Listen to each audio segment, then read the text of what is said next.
Google just forced Sam Altman to hit the panic button. OpenAI is officially in code red, and it all started with one model, Gemini 3. By the end of this video, you'll understand why.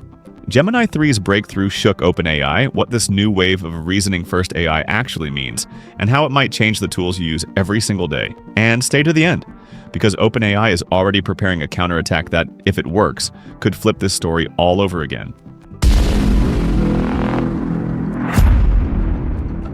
This isn't just another model release. Google's Gemini 3 Pro and its Deep Think mode aren't just slightly better.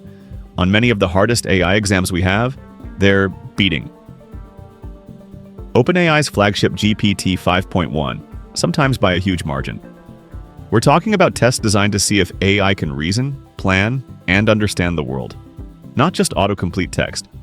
And that's the part that scared OpenAI enough to stop what it was doing and refocus the entire company. Here's the event in plain English.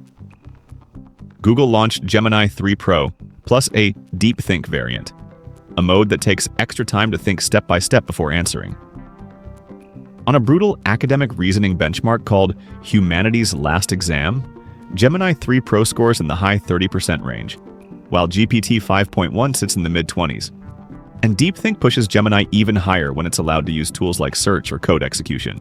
On ARC AGI 2, a visual reasoning puzzle set meant to test nonverbal intelligence, Gemini 3 Pro basically doubles GPT 5.1's score and leaves older Gemini 2.5 far behind, showing a dramatic jump in abstract reasoning. And it doesn't stop there. Third-party and vendor reports show Gemini 3 leading preference tests like LM Arena, factual QA like Simple QA Verified, and software engineering arenas like Web Dev Arena and coding-focused benchmarks. Now, inside OpenAI, alarms went off. According to reports from the Wall Street Journal, AP, and others, Sam Altman sent an internal memo declaring code red, ordering the company to pause or delay other plans and focus almost entirely on improving the day-to-day quality of ChatGPT. That includes delaying things like ads in ChatGPT, some shopping and health agents, and even features like the ChatGPT Pulse Assistant, all to push teams back onto core product quality. Senior leaders were told to join daily briefings, move across departments if needed, and treat this as an all-hands, all-company sprint. Here's the twist. Altman's memo also hinted that OpenAI has a new reasoning model coming out within days, one that reportedly beats Gemini 3 on their internal tests. So what's actually different here? Why is Gemini 3 such a big deal that it triggered this response? First, think of older chatbots as hyper-fast autocompleters. They're amazing pattern machines, great at turning prompts into fluent text, but not always great at deep step-by-step reasoning. Gemini 3 Pro, especially with Deep Think, is more like a student who stops, grabs a notebook, and works through the problem before answering. It takes more compute, more time, but in return, it crushes benchmarks that require multi-step logic, symbol manipulation, and visual pattern recognition. Under the hood, Google describes Gemini 3 as a multimodal, reasoning-optimized successor to the Gemini 1.5 and 2.x lines, trained to handle text, images, and video, while pushing context length and tool use even further. Deep Think acts like a deliberate mode. Instead of jumping to the first answer, the model explores multiple solution paths internally and can call tools like web search or code execution to check or extend its reasoning. Benchmarks like GPQA Diamond, hard scientific questions, show Gemini 3 Pro and Deep Think a few points ahead of GPT 5.1, suggesting that this extra deliberation really does pay off on complex problems. OpenAI, to be fair, has been moving in the same direction with its own reasoning-focused models and tool-using agents. But now, Google has a very public scoreboard that says, we're ahead on the exams that matter for general intelligence. So what changes for you?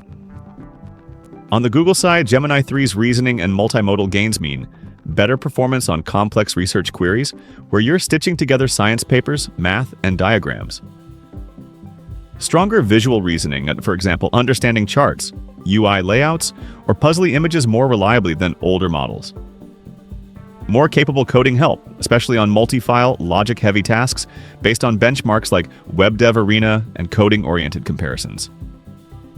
On the OpenAI side, code red is a signal that ChatGPT is about to change again. Altman's memo and related reporting say the focus is now on speed, reliability, personalization, and making ChatGPT handle a wider range of day-to-day questions with fewer failures. That means shorter waits and fewer timeouts. Answers that remember your preferences better and feel more tailored over time.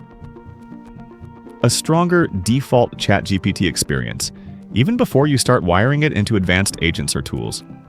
In other words, Google is pushing one up on raw capability, while OpenAI is temporarily shifting one inward commitments, trying to harden the core user experience before pushing ads, agents, and new side products. And this is where a third player quietly enters the story. While Google and OpenAI trade blows, open and low-cost models are racing up behind them.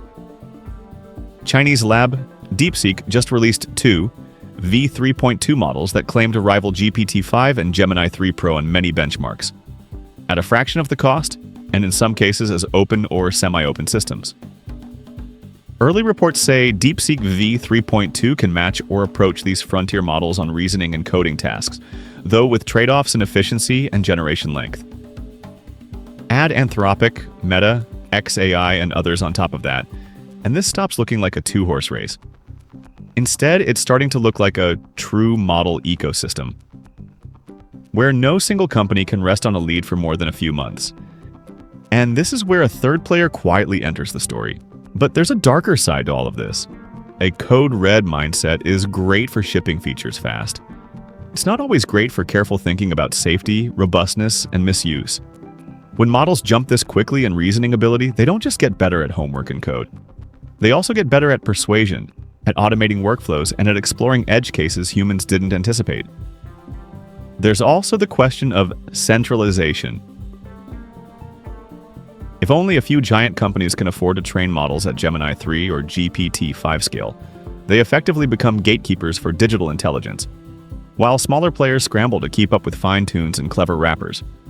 And on a personal level, this arms race can feel exhausting. Every few months, your mind-blowing new AI feels outdated, and the ground shifts again under developers, businesses, and everyday users. So where does this all lead? Altman's memo reportedly says OpenAI will launch a new reasoning model that beats Gemini 3 on their internal tests, essentially promising a counterpunch in the very area Google just claimed as its strength. If that's true, the next few weeks could look like a tennis match. Google serves a breakthrough, OpenAI returns with a new model, and the benchmark charts swing back and forth.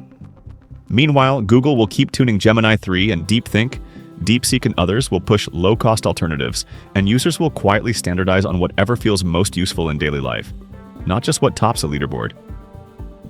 The big picture is simple and a little unsettling. We've moved from chatbots that sound smart to systems that can actually reason through hard problems across text, images, and code, and the gap between research lab and real-world product is shrinking every single quarter. So here's the question. In a world where Google, OpenAI, and a growing cast of challengers are all racing to build the smartest digital mind on Earth, who do you trust even to win? And what does winning even mean? Is it the model with the highest score on humanity's last exam? The one that feels most helpful in your daily life? Or the one that's open and cheap enough for everyone to build on? Drop your take in the comments. Did OpenAI overreact with Code Red? Or is this exactly the pressure the company needed to push ChatGPT into its next evolution? If this helped you understand what's really going on behind the headlines, hit like, subscribe, and share this with someone who still thinks it's just a chatbot. That's it for this one. Thanks for watching. Don't forget to subscribe, and I'll see you in the next video.